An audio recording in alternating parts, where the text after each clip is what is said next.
నమస్కారం. ఐటీవీ వార్తలకు స్వాగతం. ముందుగా వార్తల్లోని ముఖ్యాంశాలు. రెడ్డి సంఘాల డైరీలను ఆవిష్కరించిన వైఎస్ జగన్. తాడేపల్లిలో రెడ్డి సంఘాల సమాఖ్య డైరీ విడుదల. 40 రెడ్డి సంఘాల వివరాలతో నూతన డైరీ. సామాజిక అనుసంధానానికి డైరీ ఉపయోగపడుతుందన్న జగన్. ఫోన్ ట్యాపింగ్ కేసు తీవ్రత తెలుసుకోండన్న గౌడ్. టెలిగ్రాఫిక్ యాక్ట్ చదవాలన్న టీపీసీసీ చీఫ్. ప్రైవేట్ సంభాషణలు ట్యాప్ చేశారన్న ఆరోపణ రాజకీయ వేధింపులు కావని స్పష్టం. దమ్ముంటే విచారణ రికార్డులు బయటపెట్టాలన్న హరీష్. న్యాయస్థానాలను గౌరవిస్తారన్న హరీష్ రావు. దర్యాప్తు పేరుతో నాటకాలాడుతున్నారన్న విమర్శ. కేసీఆర్ పోరాటం నేర్పారన్న హరీష్ వ్యాఖ్య. ఏపీలో 1,00,000 కోట్ల పెట్టుబడులకు ముందుకొచ్చిన ఆర్ఎంజెడ్. దావోస్ లో మంత్రి లోకేష్ సమక్షంలో ప్రకటన. 1,00,000 ఉద్యోగాల కల్పనకు భారీ పెట్టుబడులు. రాష్ట్ర ఆర్థికాభివృద్ధికి మైలురాయిగా ఒప్పందం. 2 ఏళ్లలో కక్ష సాధింపు చర్యలు లేవన్న అడ్లూరి. గత 10 ఏళ్ల పాలనలో కమిషన్ల ఆరోపణలు, విచారణలను రాజకీయంగా మలుపు తిప్పొద్దన్న వ్యాఖ్య. పారదర్శక పాలనే ప్రభుత్వ లక్ష్యమని స్పష్టం. తాడేపల్లిలోని వైఎస్ఆర్సీపీ కేంద్ర కార్యాలయంలో ఆంధ్రప్రదేశ్ రెడ్డి సంఘాల సమాఖ్య కడప 2026 నూతన సంవత్సర డైరీలను మాజీ ముఖ్యమంత్రి వైఎస్ఆర్సీపీ అధినేత వైఎస్ జగన్మోహన్ రెడ్డి ఆవిష్కరించారు. రాష్ట్ర వ్యాప్తంగా వివిధ ప్రాంతాల్లో ఉన్న 40 రెడ్డి సంఘాల వివరాలను క్రోడీకరించి ఈ డైరీ రూపొందించారు. ఈ కార్యక్రమంలో Mangalagiri YSRCP incharge Dontireddy Vemareddy, employees and pensioners విభాగం రాష్ట్ర అధ్యక్షుడు నలమారు చంద్రశేఖర్ రెడ్డి, ఏపీ రెడ్డి సంఘాల సమాఖ్య అధ్యక్షుడు కె వెంకటకృష్ణారెడ్డి, ప్రధాన కార్యదర్శి L Kondareddy, treasurer doctor M Subbireddy తదితరులు పాల్గొన్నారు. సామాజిక సంఘాల మధ్య అనుసంధానం పెంచేలా ఈ డైరీ ఉపయోగపడుతుందని నేతలు తెలిపారు. కార్యక్రమం ఉత్సాహంగా సాగింది.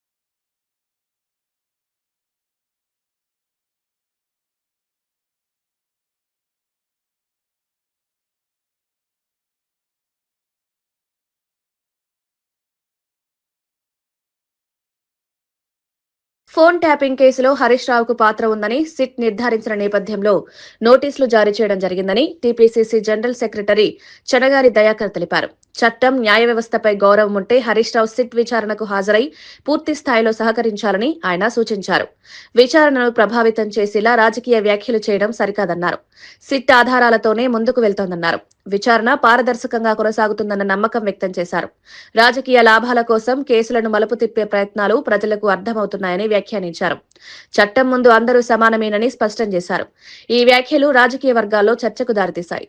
ప్రభుత్వం ఒక ఐపీఎస్ ని సిట్టు వేసి అందరిని విచారించినటువంటి సందర్భంలో గత 10 రోజుల క్రితం ఎమ్మెల్సీ నవీన్ రావు కావచ్చు, ఒక ఛానల్ యజమాన్యం నడుపుతున్నటువంటి శ్రవణ్ రావు కావచ్చు, ఇట్లా కొంతమంది వాగ్మూలం ఇచ్చినటువంటి సందర్భంలో హరీష్ రావు గారి పాత్ర చాలా కీలకంగా ఉంది ఫోన్ ట్యాపింగ్ లో అని సిట్ అధికారులు నిర్ధారించి హరీష్ రావు గారికి ఈరోజు సిట్ అధికారులు నోటీస్ ఇచ్చి విచారణకు హాజరు కావాలంటే ఆ విచారణకు హాజరు కాకుండా తన పైన వచ్చినటువంటి గతంలో కవిత గారు కేసీఆర్ గారి కూతురే నా భర్త ఫోన్ ట్యాప్ చేసిరని మీడియా ముందు మాట్లాడితే కూడా ఇంతవరకు హరీష్ రావు గారు ఏ ఒక్కరోజు ప్రెస్ మీట్ పెట్టి మాట్లాడలే. హుజూరాబాద్ ఉప ఎన్నికల గెలవడం కోసం, అదేవిధంగా ఉమ్మడి మెదక్ జిల్లాలో ప్రతి రాజకీయ నాయకుడు ఫోన్ ట్యాపింగ్ పాల్పడింది హరీష్ రావు గారు అనే విషయం మనందరికి తెలుసు. కాబట్టి నిజంగా హరీష్ రావు గారి పైన, ఈ చట్టాల పైన, న్యాయస్థానాల పైన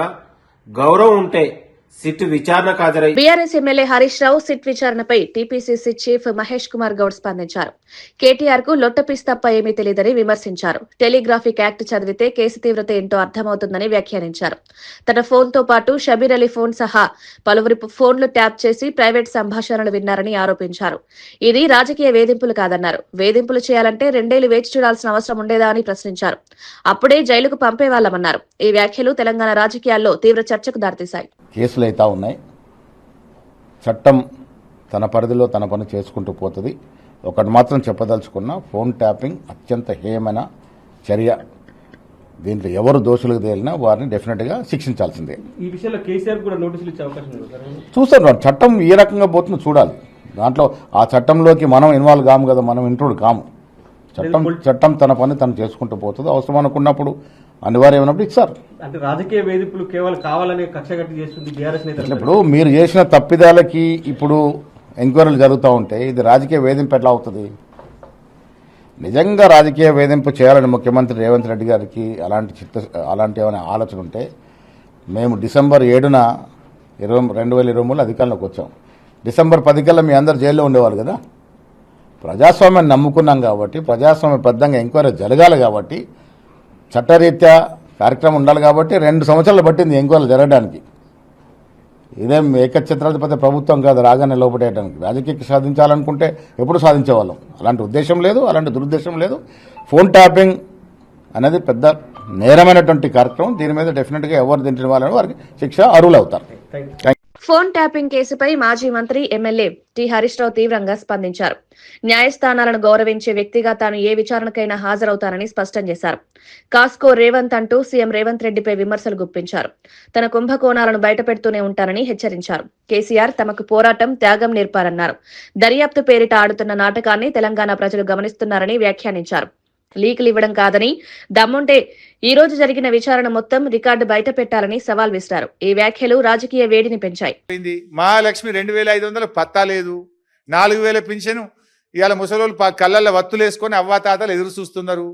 వాటి గురించి మాట్లాడు. ఈ నోటీసులు మమ్మల్ని భయపెట్టలేవు సరికదా, మీ పతనాన్ని మరింత వేగవంతం చేస్తాయి. గుర్తుపెట్టుకో రేవంత్ రెడ్డి, ఇలాంటి నోటీసులతో మేము భయపడం. నీ రాజకీయ పతనం మరింత పేక మేడల్లాగా కూలిపోయే రోజులు దగ్గరలో ఉన్నాయి. నీ పతనానికి నువ్వే నాంది పలుకుతున్నావు. నీ పతనానికి నువ్వే అడుగులు వేస్తా ఉన్నావు. ఈ నోటీసులు నీ పతనాన్ని వేగవంతం చేస్తాయి. చూసుకుందాం. బట్ మేము ఫైనల్గా మళ్ళీ డిమాండ్ చేస్తున్నాం, నీకు నిజాయితీ ఉంటే, తప్పు చేయకపోతే సైట్ విజిట్ సర్టిఫికెట్ల పేరిట సింగరేణిలో జరిగిన కుంభకోణాల మీద సిట్టింగ్ జడ్జితో విచారణ జరపాలని మళ్ళీ డిమాండ్ చేస్తున్నాం.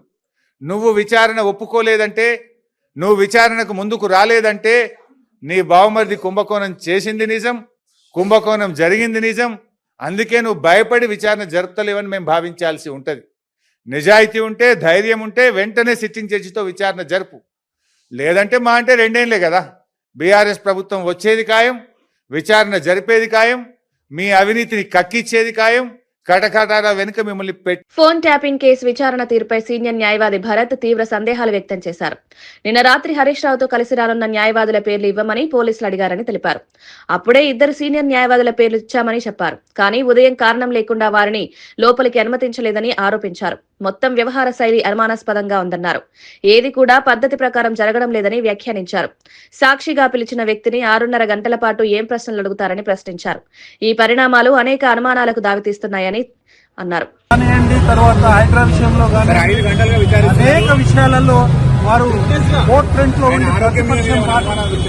తప్పనిసరిగా ఉంటుంది. హరీష్ రావు గారు ఏమన్నా ఇప్పుడు దాదాపు ఆయనకి 50 సంవత్సరాలు దాటున్నది. ఆయనకి డయాబెటిక్. ఆయన 6 గంటల సేపు ఏముంటుంది మాట్లాడే దానికోసము. అడ్వకేట్ ని అలో చేస్తే ఏం నష్టం వస్తుంది? ఇదివరకే సుప్రీంకోర్టు దాంట్లో డైరెక్షన్స్ ఇచ్చినది. ప్రభాకర్ రావు గారికి అడ్వకేట్ ని అలో చేస్తున్నారు. ఎందుకు చేయట్లేదు? అడ్వకేట్ ని అలో చేయకుండా 6 గంటల సేపు ఇప్పుడు పోలీస్ స్టేషన్ లో ఉంచడం మూలంగా హరీష్ రావు గారికి ఏమైనా హాని తలపెడుతున్నారా అనేది కూడా మాకు కొంత అనుమానంగా ఉన్నది. ఆయన మీద ప్రెషర్ పెడుతున్నారో తెలియదు. కాబట్టి ఇవన్నీ కూడా పద్ధతిగా జరగాల, పద్ధతిగా జరగట్లేదు. చట్టాన్ని గౌరవించే ఒక నోటీస్ ఇస్తే ఆ నోటీస్ పోలీసుల నుండి అలా హరీష్ రావు గారు వచ్చారు. వస్తే ఈ పద్ధతిలో 6 గంటల సేపు అతన్ని పోలీస్ స్టేషన్ లో పెట్టి ఏం చేస్తున్నారో తెలియదు. కాబట్టి మేము ఖచ్చితంగా ఒకటే డిమాండ్ చేస్తున్నాం, ఏంటంటే ఏదైనా పారదర్శకంగా ఉండాలి. అది విచారణ కానివ్వండి, ఏదైనా కానివ్వండి, ఇందులో పారదర్శకత కనిపించట్లేదు. ఇంతకుముందు ఛార్జ్ షీట్లు వేస్తున్నారు. ఇంతకుముందు ఇన్వెస్టిగేషన్ లో ఏ రకమైన లోపాలు ఉంటే ఇవాళ ఏ రకమైన ఆవశ్యకత ఉండి ఇవాళ సిట్ వేసిండ్రు అనేది ప్రభుత్వం చెప్పట్లేదు. ఇవాళ ఉట్టిగానే మేము సిట్ వేస్తామనండి. ఇష్టారాజ్యం కాదు కదా ఇది. ఈ రకంగా చేసేదానికి వీల్లేదనేది మా అభిప్రాయం. ఫోన్ ట్యాపింగ్ కేసులో హరీష్ రావుకు సిట్ జారీ చేసిన నోటీసులపై బీఆర్ఎస్ రాజకీయాలు చేయడం దురదృష్టకరమని టీపీసీసీ అధికార ప్రతినిధి చరణ్ కౌశిక్ యాదవ్ అన్నారు. స్పష్టమైన ఆధారాల ఆధారంగానే సిట్ నోటీసులు ఇచ్చిందని స్పష్టం చేశారు. విచారణ పూర్తిగా పారదర్శకంగా కొనసాగుతుందన్నారు. ఈ దశలో రాజకీయ ఆరోపణలు చేయడం సరికాదని హితవు పలికారు. చట్టం ముందు అందరూ సమానమేనన్న విషయాన్ని బీఆర్ఎస్ నేతలు గుర్తుంచుకోవాలని సూచించారు. విచారణకు పూర్తి స్థాయిలో సహకరించాల్సిన బాధ్యత ప్రతి ఒక్కరిపై ఉందన్నారు. ప్రజలను తప్పుదోవ పట్టించే వ్యాఖ్యలు మానుకోవాలని కోరారు. సిట్ తన పని తాను చేస్తుందని, నిజాలు బయటపడతాయని చెప్పారు. ఈ వ్యాఖ్యలు రాజకీయ వర్గాల్లో చర్చకు దారితీశాయి. చెప్పారు కదా, మా భర్త ఫోన్ ట్యాపింగ్ చేసిరు, దానిలో హరీష్ రావు గారు, సంతోష్ రావు గారు, శ్రవణ్ రావు గారు ఉన్నాయి. ఎవరన్నా అల్లుని ఫోన్ ట్యాపింగ్ చేస్తే మాట్లాడరని చెప్పేసి తండ్రిని కూడా ప్రశ్నించే పరిస్థితి మనం చూసినాం. అంటే మీరు టెలిఫోన్ ట్యాపింగ్ పాల్పడ్డ విషయం చాలా స్పష్టంగా నిర్ధారణ అయింది. అదే కాకుండా తెలంగాణ రాష్ట్రంలో పెట్టుబడిదారుల ఫోన్ ట్యాపింగ్ కావచ్చు, రాజకీయ నాయకుల ఫోన్ ట్యాపింగ్ కావచ్చు, టీవీ ఛానల్ అధినేతల ఫోన్ ట్యాపింగ్ కావచ్చు, మీకు నచ్చని గిట్టని వ్యక్తుల ఫోన్ ట్యాపింగ్ కూడా చేసిన మాట వాస్తవం. దానికి సమాధానం చెప్పలేకనే అదేవిధంగా అసెంబ్లీ బైకాట్ చేసి కేటీఆర్ గారు, హరీష్ రావు గారు వెళ్ళిపోయిన పరిస్థితి మనం చూసినాం. కాబట్టి ఫోన్ ట్యాపింగ్ పాల్పడ్డారు కాబట్టి హరీష్ రావు గారు ప్రతిసారి హైకోర్టు, సుప్రీంకోర్టు పోయే ప్రయత్నం వారు చేస్తా ఉన్నారు. అదే కాకుండా సిట్టు నోటీస్ ఇస్తే దాన్ని కూడా రాజకీయం చేసే ప్రయత్నం BRS party, Bharatiya Janata party, అదే కాకుండా కేటీఆర్ గారు రాజకీయం చేసే ప్రయత్నం చేస్తా ఉన్నారు. భారతీయ జనతా పార్టీ హరీష్ రావు గారిని కావచ్చు, బీఆర్ఎస్ పార్టీ నాయకులకు నోటీస్ ఇచ్చినప్పుడు అదే కాకుండా ఈడీ కావచ్చు, అదే కాకుండా సిబిఐ కావచ్చు, కేసులు నమోదు చేయకుండా వాళ్ళు రక్షించే ప్రయత్నం భారతీయ జనతా పార్టీ కూడా చేస్తా ఉంది. కాబట్టి తెలంగాణ సమాజం అంతా కూడా గమనిస్తూ ఉండాలని. ఓటు వేయలేదని సంక్షేమ పథకాలు కట్ చేస్తామంటూ ఓ గ్రామంలో మంత్రి బెదిరింపులకు పాల్పడ్డారని ఆరోపణలు వెలువెత్తాయి. మీకు ఓటు వేసిన వారికే మీరు మంత్రి కాదా అంటూ ప్రజలు ప్రశ్నిస్తున్నారు. సంక్షేమ పథకాలు ప్రభుత్వం ప్రజలందరికీ అందించాల్సిన హక్కు అని, వాటిని ఓటుతో ముడిపెట్టడం ప్రజాస్వామ్యానికి విరుద్ధమని విమర్శలు వినిపిస్తున్నాయి. ఒక ఊర్లో తనకు ఓటు వేయలేదని పథకాలు నిలిపిస్తామంటూ హెచ్చరించడం దారుణమని విపక్షాలు మండిపడుతున్నాయి. ఈ వ్యవహారం రాజకీయంగా తీవ్ర దుమారం రేపుతోంది. ప్రజలను భయపెట్టే రాజకీయ సంస్కృతి తగదని సామాజిక వర్గాలు స్పందిస్తున్నాయి. ఈ ఘటనపై స్పష్టత ఇవ్వాలని డిమాండ్ పెరుగుతోంది. వద్దంటే వెనక్కిస్తారా మీరు? ఇప్పుడు 1.5 సంవత్సరం నుంచి మేము ఇస్తున్న పెన్షన్లు రెడ్డి గారులు అందరూ తీసుకున్నారే, అన్నదాత సుఖీభావ ఇస్తే తీసుకున్నారే, అలాగే తల్లికి వందనం ఇస్తే మీ బిడ్డలకి తీసుకున్నారే. ఈరోజు అనేక కార్యక్రమాలు మీకు అందిస్తే ఇవన్నీ పొందారే. కానీ ఇవాళ ఎలక్షన్ వస్తే ఓటు వేయడానికి అడిగితే రెడ్డి గారుల పార్టీయా? అట్లే రెడ్డి గారిని లెక్కేసి తీసేద్దాం. ఇప్పుడు రెడ్డి గారులు కాని వాళ్ళకి ఇంకో 10 ఎక్కువ ఇస్తాను నేను. ఇక్కడ ఇచ్చి పొమ్మంటారా? మీ అన్ని పీకి నాకు 5 నిమిషాలు పట్టదు. ఒక్క క్షణం ఏదో ఎంఆర్ఓ ఉన్నాడు, ఎంపీడీఓ ఉన్నాడు. ఎవరికైతే మాకు వ్యతిరేకంగా ఈ ఊర్లో పనిచేశారో నా దగ్గర లిస్ట్ ఉంది, పేర్లు ఉన్నాయి. ఎవరైతే 1వ తారీఖు అంతా పెన్షన్లు మాకు వచ్చినాయని చెప్పి తీసుకుంటున్నారో ఇంటి గడప కాడ వాళ్ళ పేర్లు చెప్పి తీసేయమన్నా చెప్పేదా?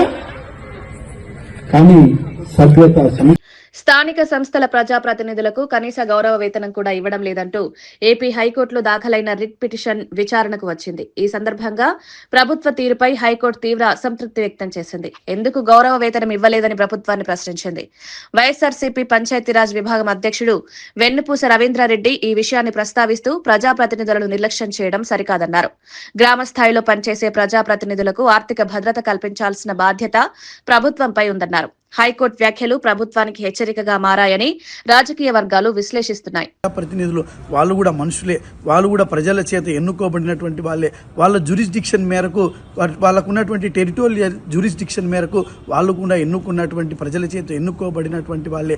కాబట్టి మీకు ఏదైతే ఉందో హక్కు, అన్ని హక్కులు కూడా వాళ్ళకు కూడా సమాంతరంగా ఉంటాయనేటువంటి కనీస విచక్షణ మీకు లేదా అని చెప్పి సందర్భంగా అడుగుతా ఉన్నా. కాబట్టి మామూలుగా గతంలో మనం చూసినట్టయితే ఎక్కడైనా హైకోర్టులు ఇక ప్రభుత్వాల్ని మొట్టికాయలు వేసి చివాట్లు పెడితే వాళ్ళు దాన్ని బాధ్యతగా తీసుకొని ఆ పదవులకు రాజీనామాలు చేసినటువంటి చరిత్ర కూడా మనం గతంలో చూసాం.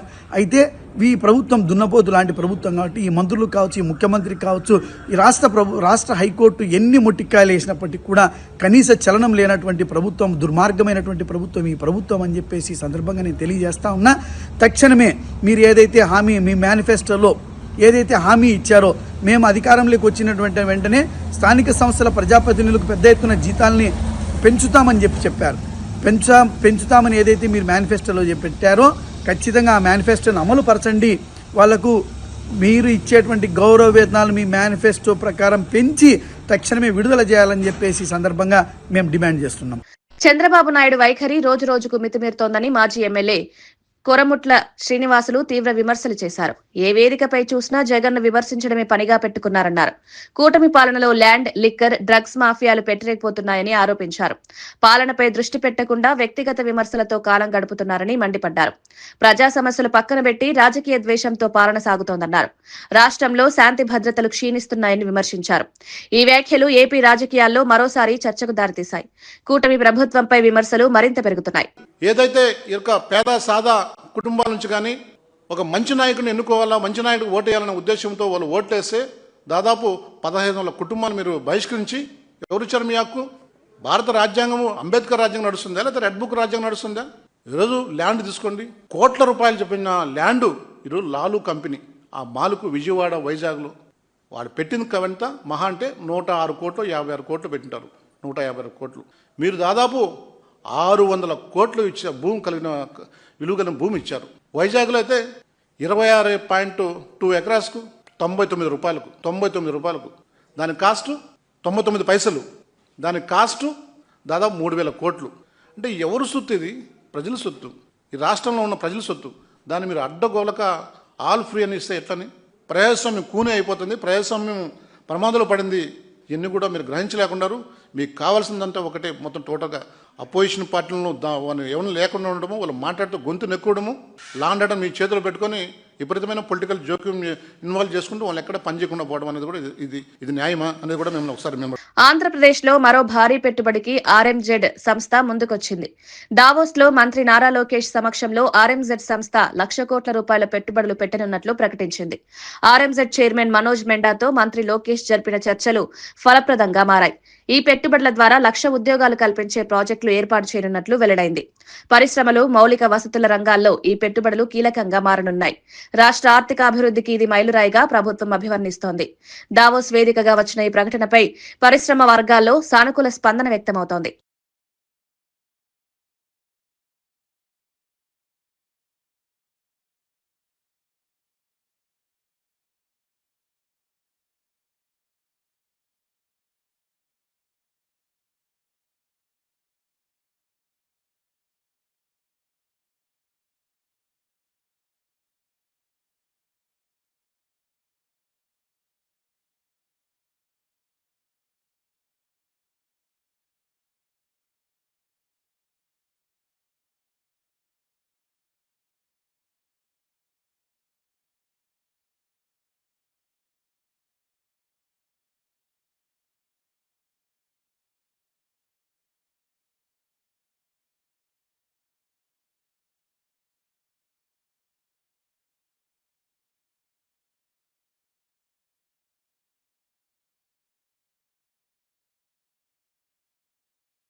అధికారంలోకి వచ్చిన 2 ఏళ్లలో ఎవరిపైనా కక్ష సాధింపు చర్యలు చేపట్టలేదని మంత్రి అడ్లూరి లక్ష్మణ్ స్పష్టం చేశారు. చట్టం తన పని తాను చేసుకుంటుందన్నారు.